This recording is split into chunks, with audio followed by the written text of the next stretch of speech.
Welcome to the TryPod. It's Jacob Wynn here, barbecuing alone to break down round 7. Clarkey had a work commitment today, which is a shame because he's on the back of back-to-back winners with Clarkey's Collect, including shrewdly backing against his own beloved Titans last week, and the Dragons had a pretty resounding win there. I went 3-1, I should say, 3-1, which you'll take any week in this competition, especially when you start 0-1 on Thursday night. But I'm not happy. No, of course I'm not happy. When there's a try out of nowhere on the final play and the Dolphins, who are 8-point underdogs, win 13 plus, and that spoils what would have and should have been a sweep for me, as I was on the Sharkies, I was on the Cowboys with the line, and on West. They all get nice wins.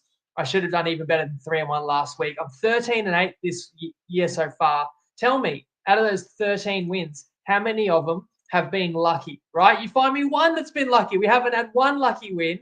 And how many have we lost late? So I'm sitting here a salty 62%. I should be 75%, honestly, but that's partially just on me. My mindset, guys, never satisfied. At least you know that that's the way I think about it, and I'm determined to finding the best plays to keep the record going strong each and every week. I've had to add a bonus segment tonight to talk about the Lockie Galvin news.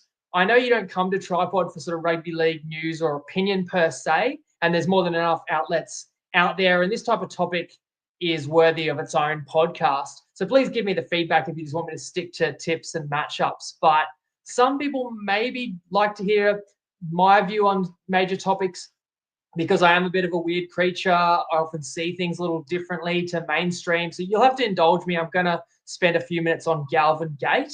But first of all, I am going to bring you the round 7 best bets. And I'll let you guys know as well, as much as I love the TryPod, of course, love creating this, just to give the audience a heads up, we still are trying to proceed with no current sponsor. And I'd love to find a partner for this show, but it's not that we haven't had offers. We just haven't had the right offer with a company that I would feel confident promoting to you guys and endorsing and recommending. And we've gotten close, but for various reasons, it hasn't come together yet. It does make it a big challenge, especially with Clark, both have families, other jobs, commitments. You got to balance that. But so long term, that's something I've got to resolve to make the pod viable, of course. In the meantime, I want to try and give a shout out to any small businesses owned by members of the community. So get in touch with me if you want to just be an honorary sponsor, where we'll just shout you out for free. And I'll do that segment later. But I will assure you guys too, in the short term, I'm 100% as committed as ever to make this the most valuable 45 minutes of your week. Certainly, just short of an hour, well spent. Now, my best bet for tonight is going to be the Western Suburbs Magpies. Just back them to win the New South Wales Cup because Lockie Galvin is their new recruit. I am sort of joking. I'm not sure if you can get a market on that. I'm not sure if we will see Galvin actually playing reserve grade each and every week or whether there's going to be a release impending. But let's do a Galvin segment in a minute. Let's cover the best bets in the first 5 minutes, as we always promise. I'm going to the well again with my Dolphins. I'm going to play plus 14.5 at home. $1.82 they are on Sportsbet. Against the Storm, you have to be brave to take on Melbourne. The Storm was up 36-0 at halftime last week, but I still think the Dolphins are getting disrespected in the marketplace. Too many points.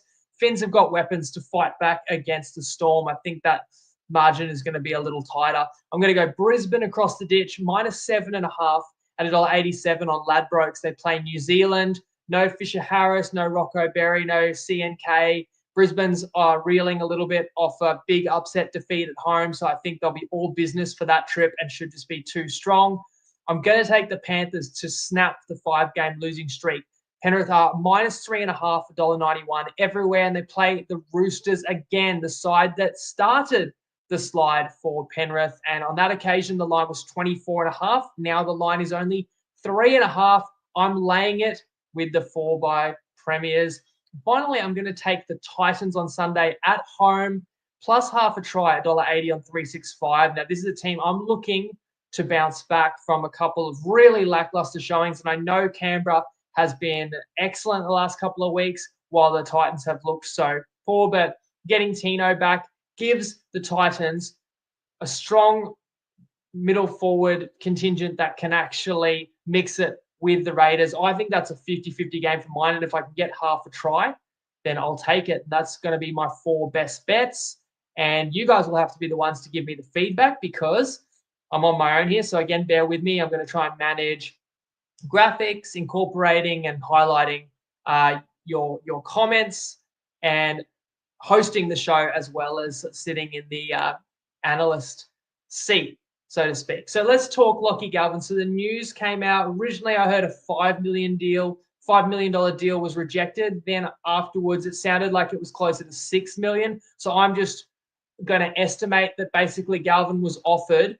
He has a contract already running to the end of 2027, but I understand it as Galvin was offered 5 years after 2027 at about 1.1 million a year, which would be 5.5 million, but then also another $500,000 or so upgraded over the next 2 seasons for Galvin. So a deal worth close to 6 million, which he was not interested in whatsoever. And my instinct was, isn't that fair enough, given that you'd probably say Galvin is on par with Dylan Brown for value to a team? I think Dylan Brown's proven more, but Lockie Galvin's 6 years younger, so has, a lot more improvement in him. And I think they're fairly equivalent assets. So if you just saw Brown sign for 13 million, why would Galvin lock himself into a deal at, I say, only closer to 1 million a season, given that the market has been reset?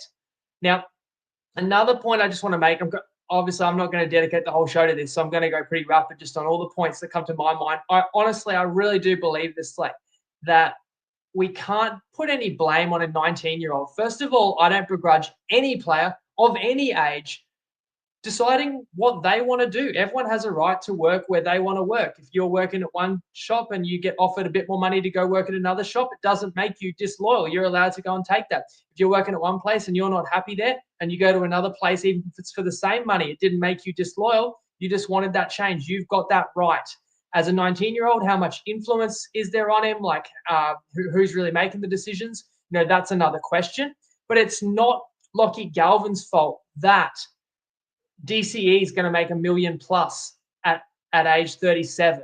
That Brown just got 13 million for 10 years from the Knights. That halves are in such short supply, and that the salary cap continues to increase, and that the money is eye-watering for this position.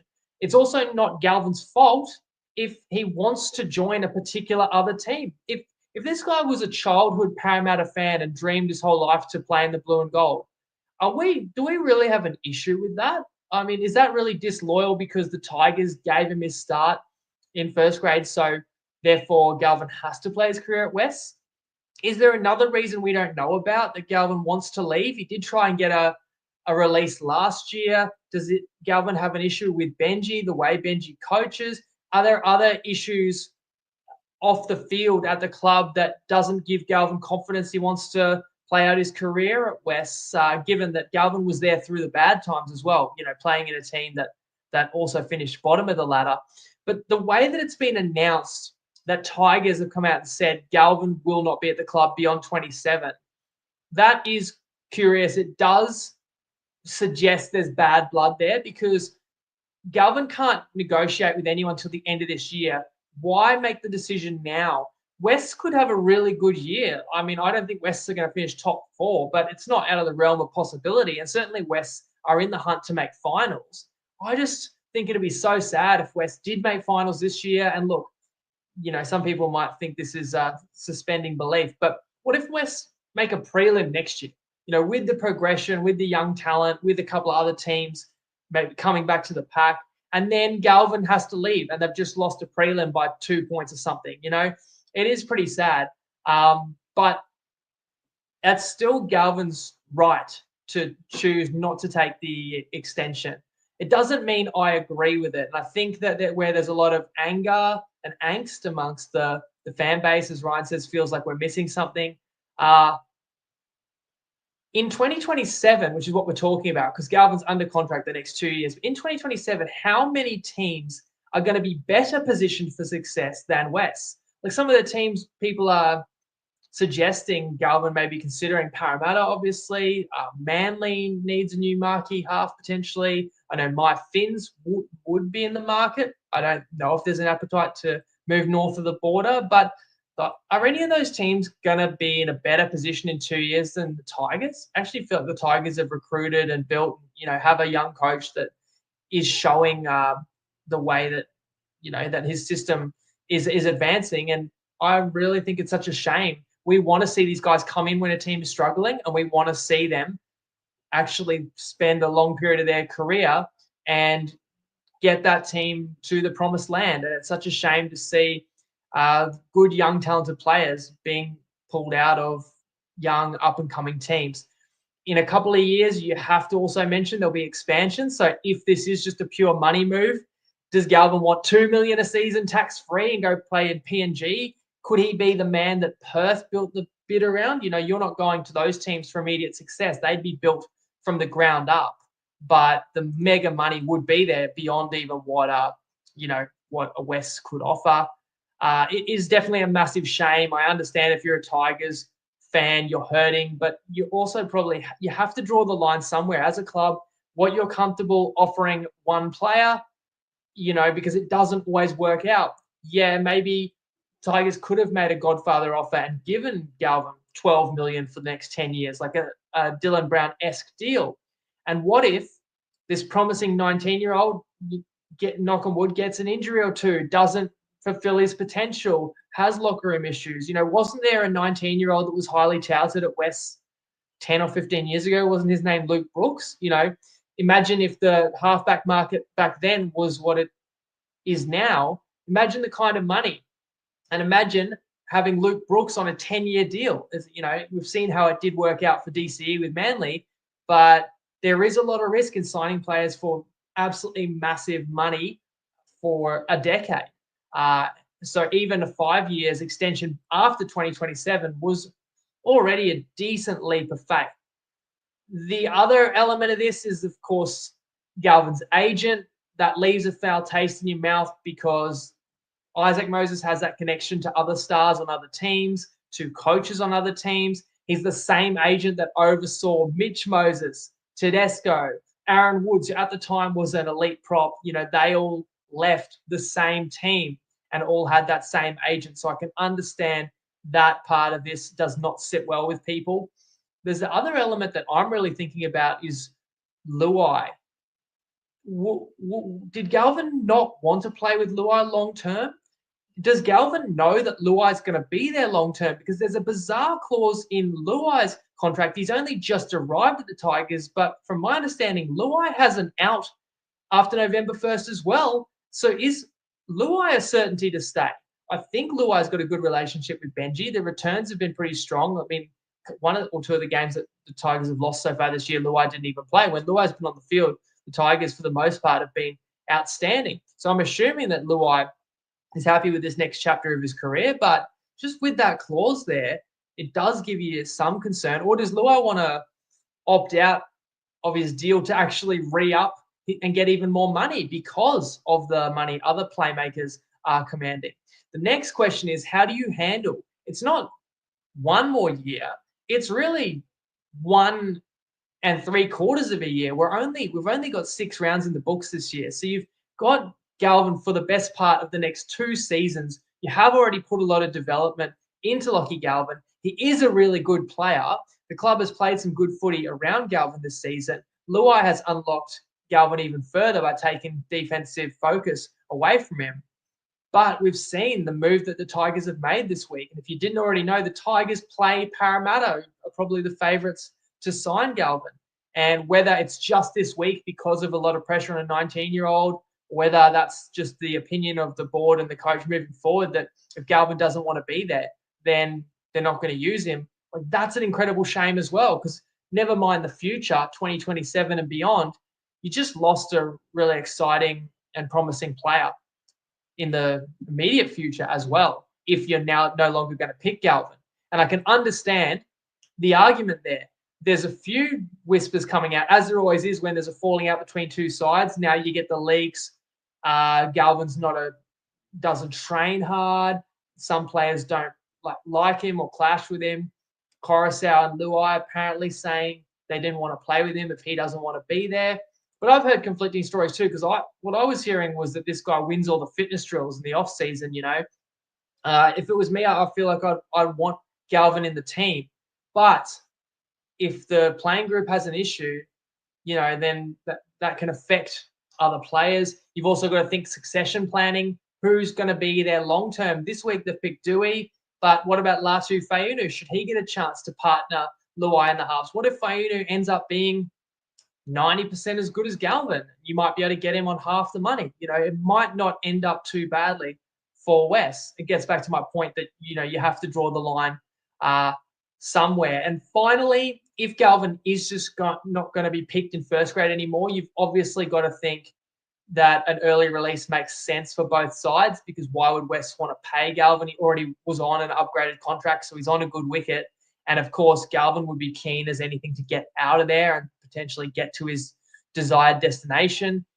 The NRL, does not really do trades. It's very hard to negotiate compensation. You never get like for like. But if I'm the Tigers and Galvin specifically handpicks a destination, says, I want to go to that club, West have to get back one or two talented young players from the other team before they should agree to an early release. I think that this could get nasty, could get spiteful. But if you're West, you also don't want to let the asset walk out the door when he is under contract. So just adding that extra bit of spice is the fact that the Tigers play Parramatta this week, even though Galvin is not involved. Let me know what you all think. As Colt says, DCE to the Tigers, perhaps Undertaker.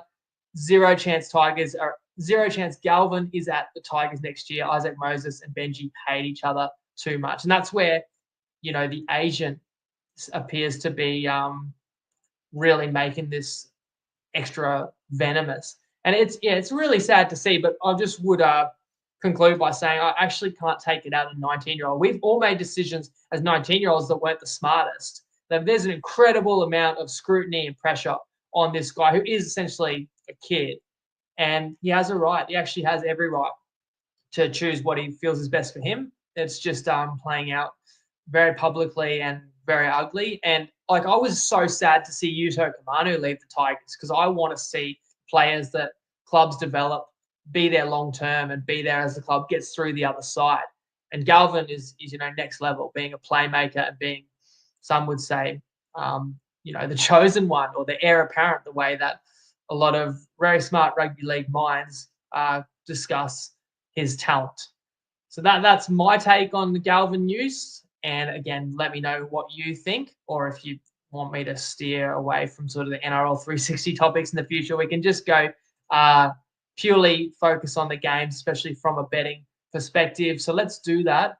On Thursday night, where the Seagulls host the Dragons at 4 Pines and Manly are 3.5 point favourites. Manly are on a short backup from Perth. In fact, this will be the third game in 11 days for Manly, who do get back Jason Saab, of course, once again, still no Tom Trbojevic.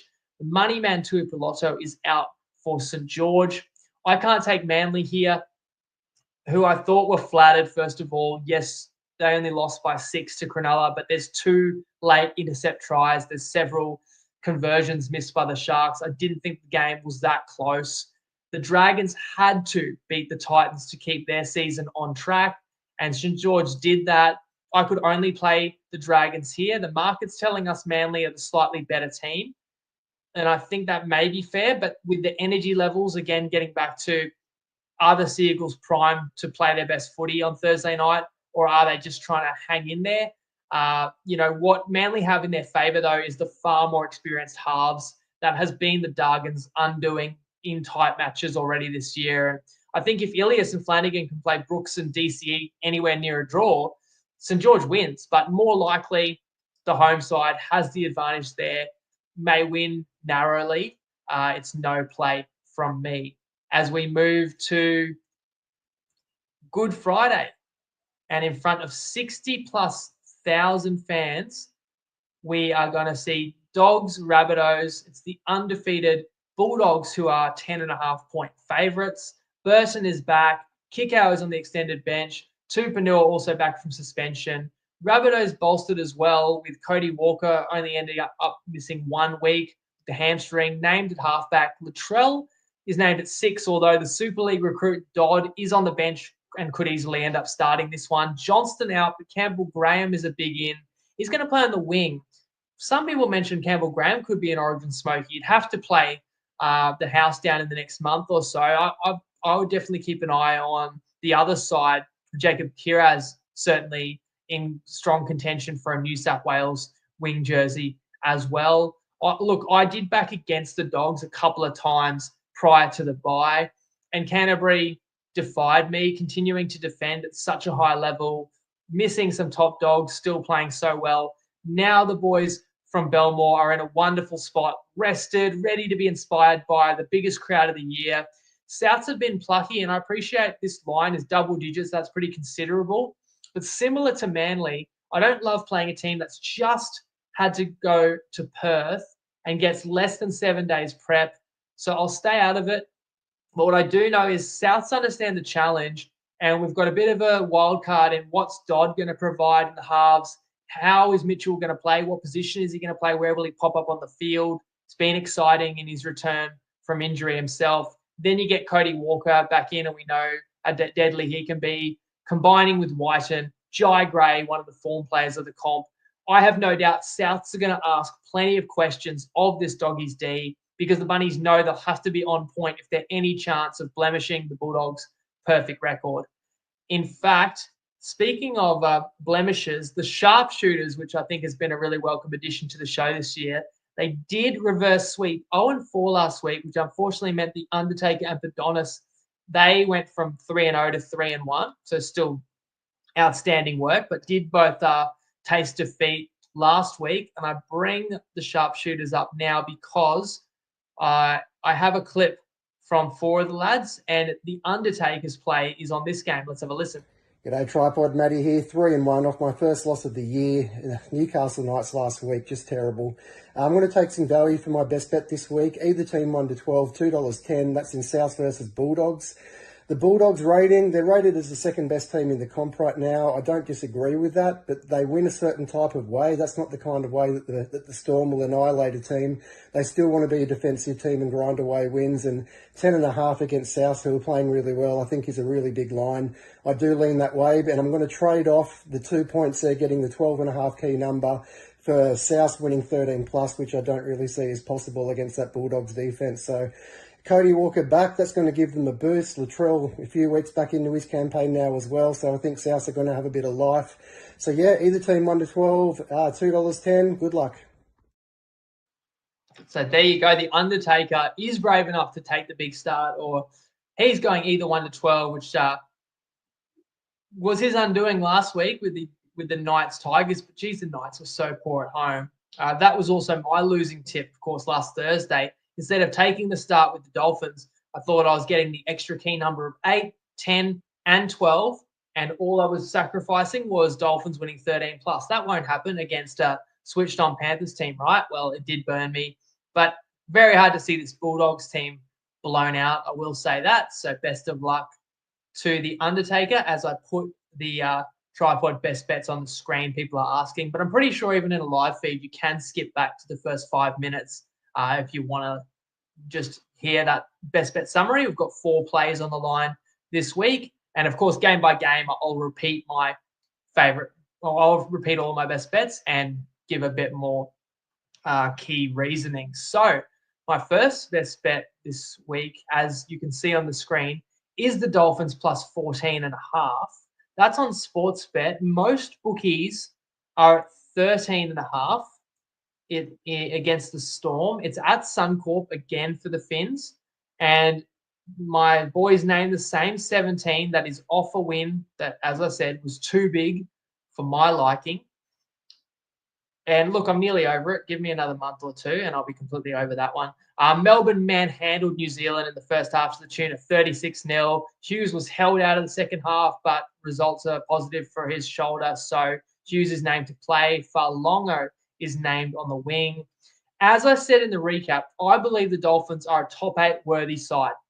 Now, that's a little bit different to me saying the Dolphins will make it, given a couple of results have already been let slip. The Dolphins started on 4. It's going to be a little bit of an uphill struggle. But I bring that point up again because I don't think the market agrees with me that the Dolphins are a legit sort of finals contention team.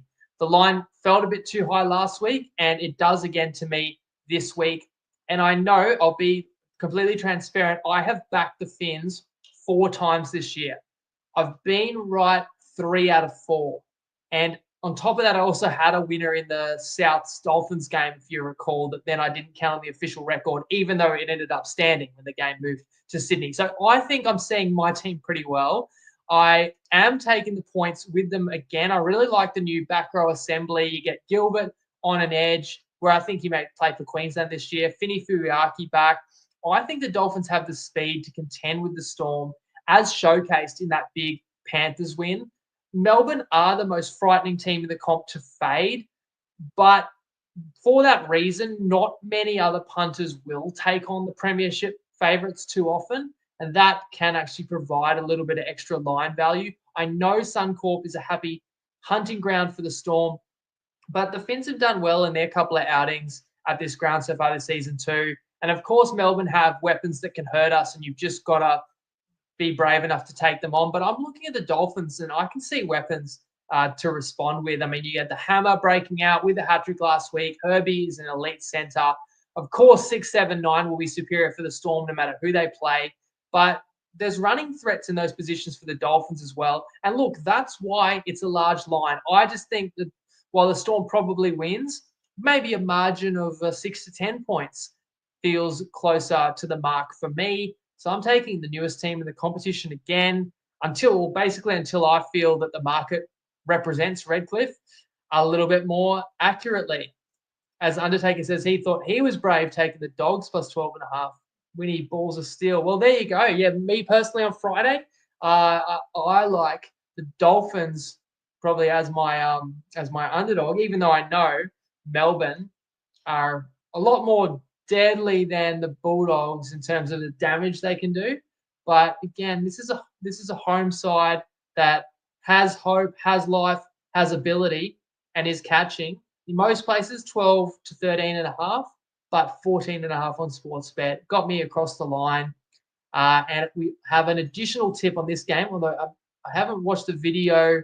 I'm going to presume it's a try scorer for us from Nicole, who hasn't hit this year yet, but he's only provided 2 or 3 clips so far and goes for the mega odds. So it only takes 1 and he'll be at top of the leaderboard. Let's have a listen. Hey guys, it's Nicole from Wiki. We've been mighty close the last couple of weeks, but I think I found our boy Stefano Utsukamanu paying $13 on Bet365. He's somewhere around $7 to $9 is somewhat close to fair price given his career strike rate and model and a few other bookies. But they're 13-point favorites. I reckon fair price for this is closer to $5, and we are getting $13 odds, which I absolutely love. Good luck, punt responsibly as always. Remember, you can Google Wiki Linktree. We've got the NRL try score odds comparison tool. We've got the AFL goal scorers and disposals odds comparison tool. Discord with over 5,000 people, and much, much more. Good luck. Enjoy the weekend. Enjoy the long weekend.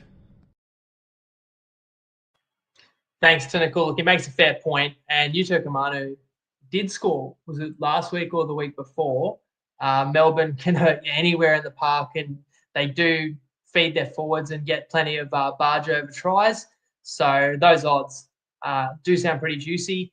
As I said at the start of the show, with no official sponsor, my idea is that we try and give back to the community. If you run a small business, you watch or listen to this show and would appreciate a shout out to let our audience know what you do, because I know the challenge of running a small business, reach out to me and I'll nominate honorary sponsors who can help bring the show to our audience each week. And the first business I want to shout out is Wiki, who is run by a great friend of the show, Nicole, and he's contributed a lot over several years. Tips, time analysis. The odds comparison tool is a great asset for punters. In addition to that, he said if you like your AFL, there's AFL markets on there as well. Get the best price across various bookies. And of course, their Discord community, as Nicole said, 5,000 plus people. And I just jump on, wiki.ai. to use the tool myself and to check out the other tipping content. Let's move to Saturday, where we just have the 2 games because of the Easter Monday clash that's looming. So we're going over to Mount Smart, where the Broncos take on the Warriors. I don't know if I can find that graphic. That's the graphic I'm missing, so sorry about that. But the Broncos are an 8.5 point favorite and are my best bet in this one. Off a bad loss. New Zealand's off a bad loss of their own, for sure. I mentioned that with regard to Melbourne. 36-0 at halftime.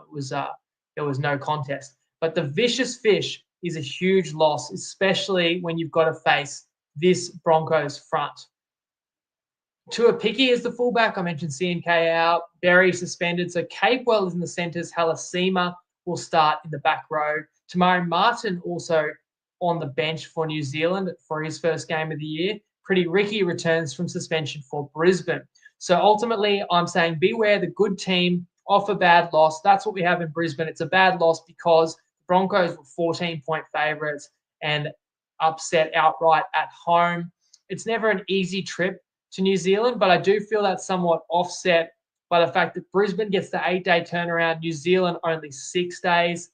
I just think Brisbane's a little better, a little bit bigger, and the massive gulf in the experience between the halves combinations, to me, is going to steer Brisbane to victory and to dominate in this game if they do get a lead in the second half.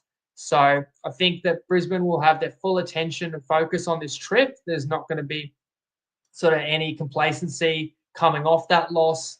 And I think it's an important trip for the Broncos, and I expect they'll be switched on. And of course, New Zealand are a different gravy at home. Some may ask, what about injured player theory? Does that apply to Fish? But I just hate that loss. The week that you're trying to contain Carrigan and Haas, and he's your leader, your captain, and most important, middle forward as well, is a horrible timing. Not to mention, I keep waiting for the week that Walsh breaks out. We're starting to talk origin selections.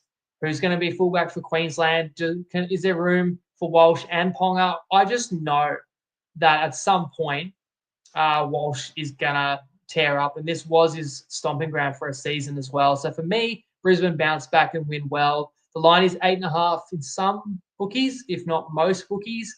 I played minus 7.5 at $1.87 on Ladbrokes.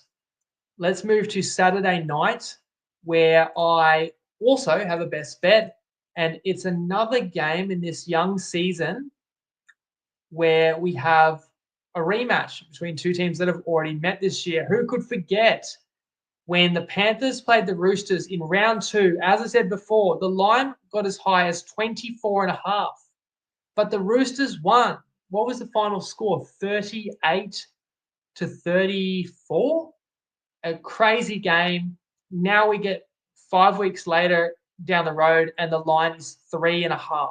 Now, that is because the Roosters won that game in part, and because Penrith haven't won since that game, haven't won a game on Aussie soil. That is 5 straight losses. The Roosters get back Nwanga Tuasi in the centres for an injured Billy Smith. Savala gets his second start at 7 after an outstanding kicking display that was a big part of the Tricolours, turning the tables on Brisbane Friday night. Savala had only played 1 NRL game prior to Friday, and that was the massive upset over the Premiers. Penrith do get back Kenny. Tungo's been benched, so the centres are going to be McLean and Garner. And I said on Sunday, blindly backing the Panthers each week is not the way to handle this team. I don't believe I have backed Penrith so far this year. This side cannot reach the same intensity of yesteryear. Therefore, Penrith are not the same team. And that's not to mention the personnel losses that, of course, we've seen the Panthers cover year in, year out of their title defense.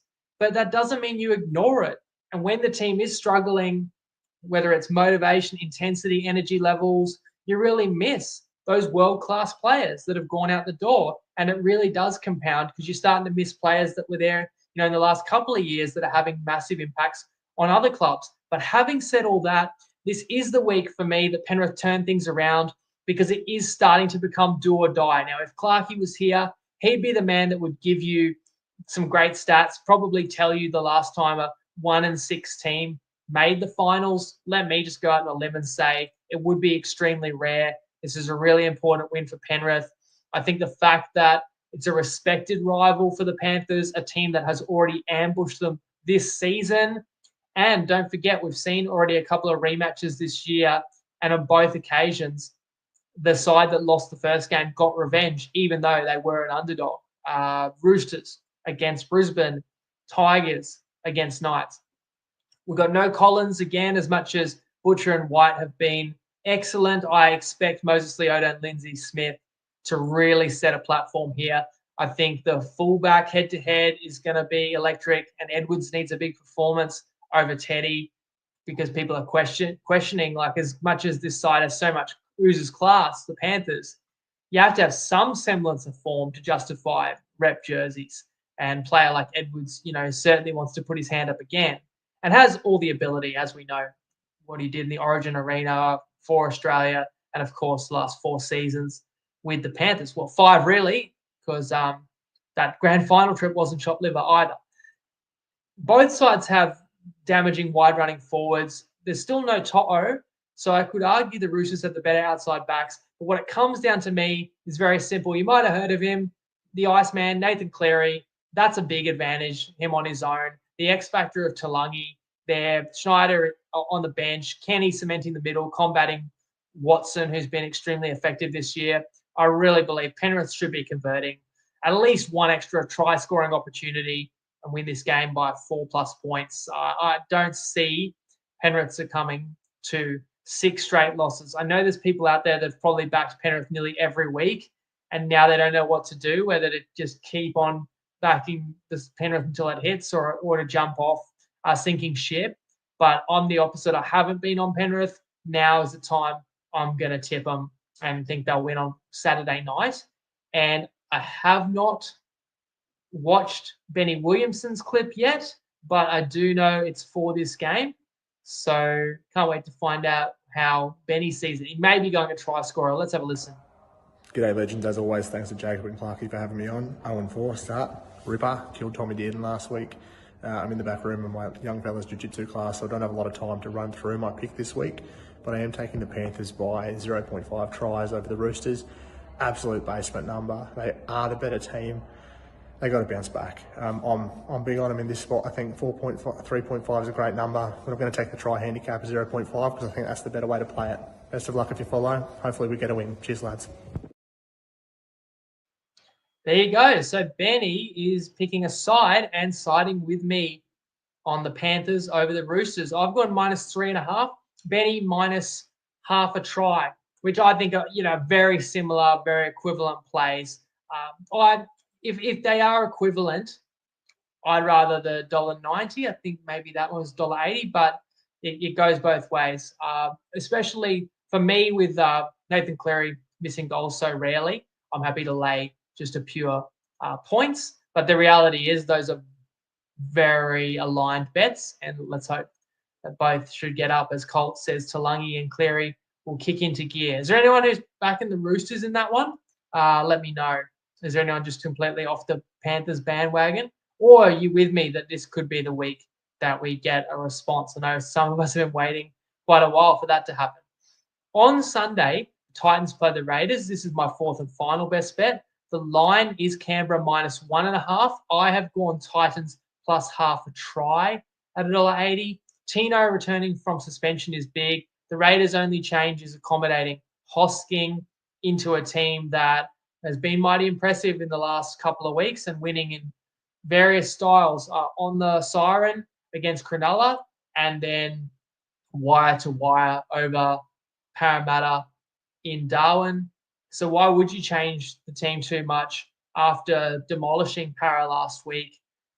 Ricky's got the Canberra team really chiming and playing with a lot of confidence for sure. I didn't want to fade the Raiders this week, especially. That looks a team to me that's got a lot of energy. But what it's about is me expecting the Titans to really improve and redeem not just a bad showing or bad final 50 minutes against St. George, but a really poor home showing last time the Titans played at Seabus against the Finns. And now that the Titans do have the middles that really can mix it with the Raiders, unlike Parramatta who couldn't, I think this is a very even game. I do give an advantage for home field that I think offsets the fact that Canberra's in better form than the Raiders. I think there's pretty equivalent amounts of talent on both sides. Let me know if you disagree with that.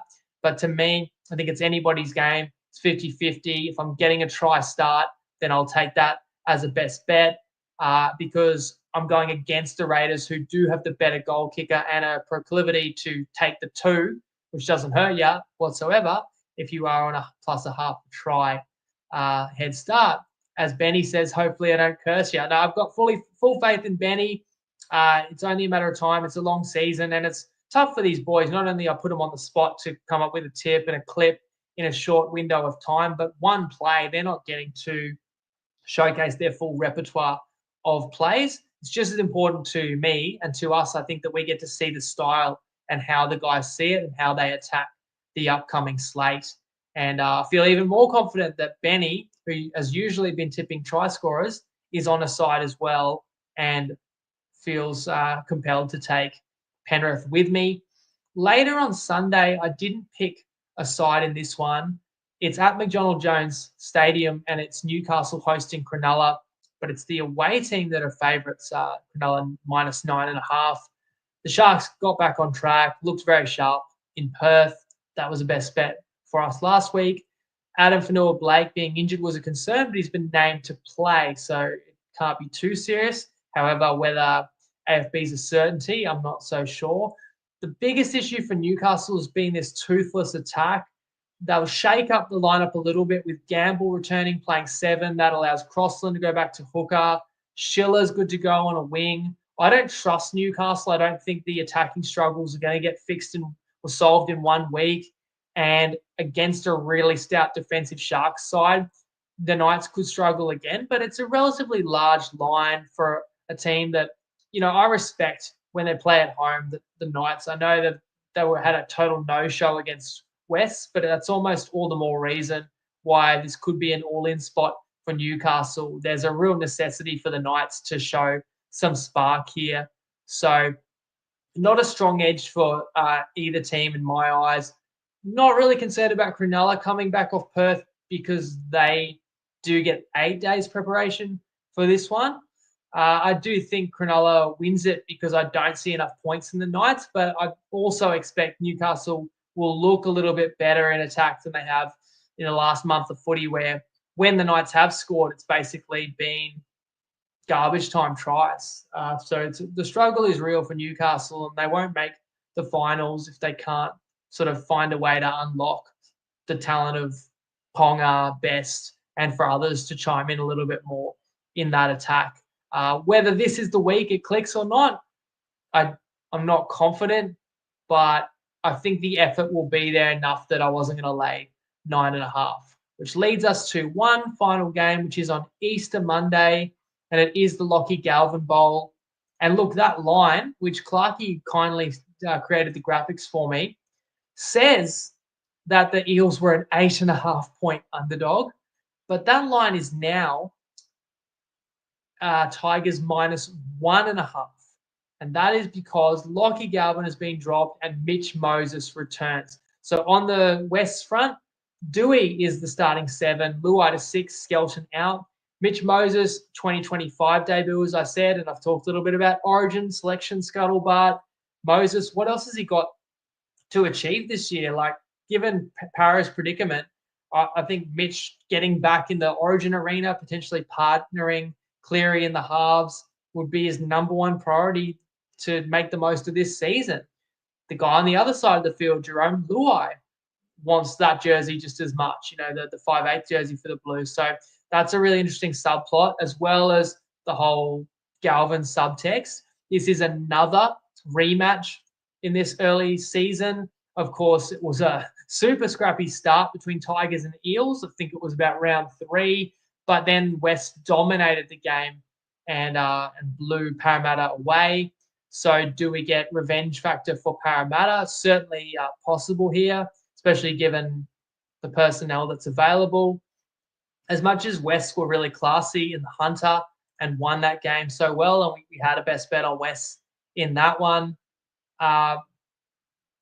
you just wonder now how that Galvin news is going to unsettle this team. But it could also be a short-term positive if the rumors are true that there was a bit of a clash, a culture clash with some teammates. You could actually see the Tigers lifting and sort of galvanizing by this news in terms of like the 17 that are picked, they all want to be there and they want to prove that they don't rely on one player who's demanding $1 million plus a year. I could see that, but I actually lean to Parramatta because Moses is such a big in. What you have to remember when you get your best player playing that key position in the halves, returning to a team, is what a boost you get out of all the guys around him. It's not just what one man can do, but it's how much better some others can play and how much that can unlock for Parramatta, as well as just the boost they're going to get in the kicking game. No disrespect, but it's been so limited in terms of what Parra was getting out of first receiver with Hawkins.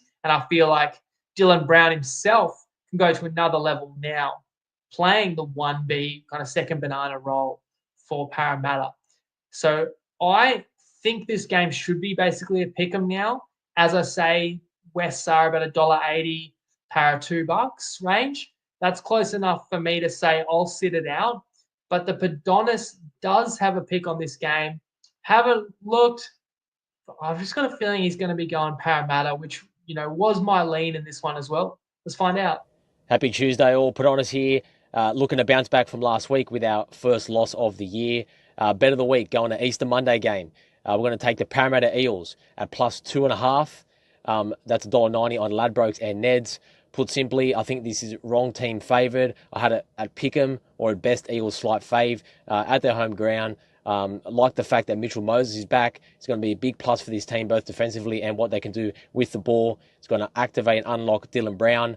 And the Tigers are in a bit of turmoil at the moment in the papers for the wrong reasons. Galvin's been sensationally dropped, and I think that will have a negative impact on the side. So I can only play the Eels, and I think we're going to get the best CLV team that no one wants after they just conceded 50 points. But we're going to back him here. Good luck, gamble responsibly. Have a safe Easter.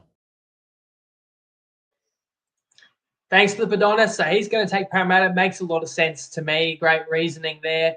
Clarkey apologising for not being here. Not that he has to apologise, but massive work commitments for Clarkey. And, of course, as he says, he's on baby watch as well. So we're all wishing Clarkey the best there. And best comment of the night. I wish I could take credit for that. What did I just say? This news could be galvanising for Tigers. I wish I could say that was deliberate, as Ryan Whittaker says, galvanising.